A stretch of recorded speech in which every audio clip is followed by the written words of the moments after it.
الشيطان الرجيم. بسم الله الرحمن الرحيم.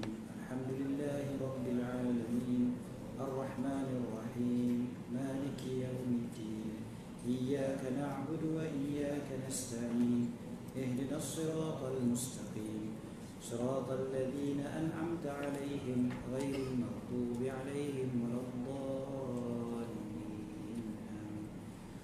الله لا إله إلا هو الحي القيوم لا تأخذه سنة ولا نوم له ما في السماوات وما في الأرض ما ذا الذي يشفع عنده إلا بإذنه يعلم ما بين أيديهم وما خلفهم ولا يحيطون بشيء من علمه إلا بما شاء وسع كرسيه السماوات والأرض ولا يؤوده حفظهما وهو العلي العظيم.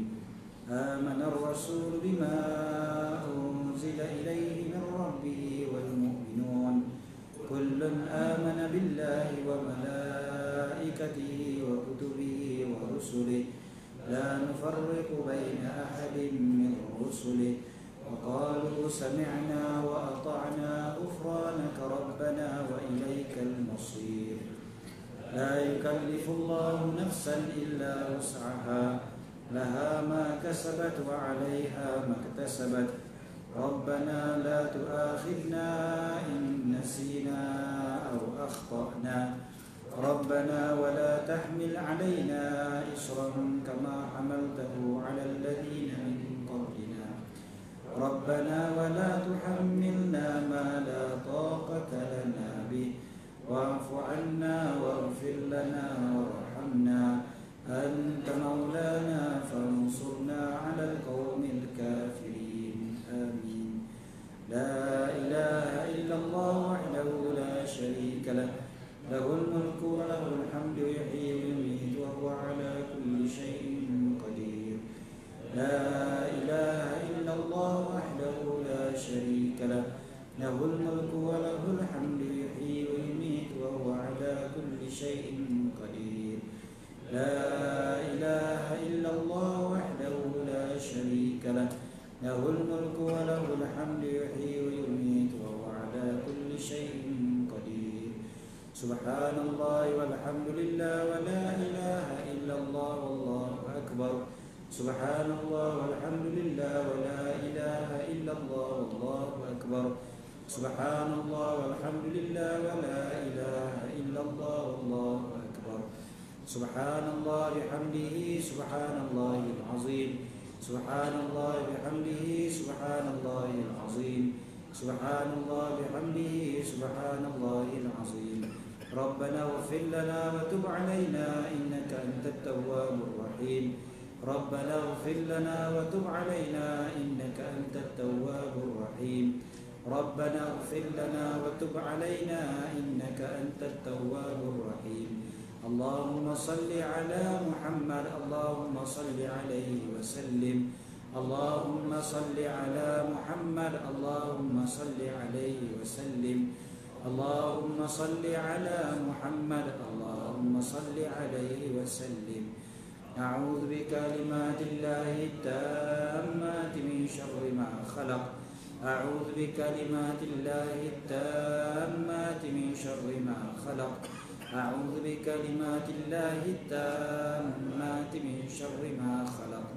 بسم الله الذي لا يضر مع اسمه شيء في الأرض ولا في السماء وهو السميع العليم. بسم الله الذي لا يضر مع اسمه شيء في الأرض ولا في السماء وهو السميع العليم. بسم الله الذي لا يضر مع اسمه شيء في الأرض ولا في السماء وهو السميع العليم. رضينا بالله ربا وبالإسلام دينا وبمحمد نبيا. رضينا بالله ربا وبالإسلام دينا وبمحمد نبيا. رضينا بالله ربا وبالإسلام دينا وبمحمد نبيا. بسم الله والحمد لله والخير والشر مشيئة الله. بسم الله والحمد لله والخير والشر مشيئة الله. بسم الله والحمد لله والخير والشر مشيئة الله. آمنا بالله واليوم الآخر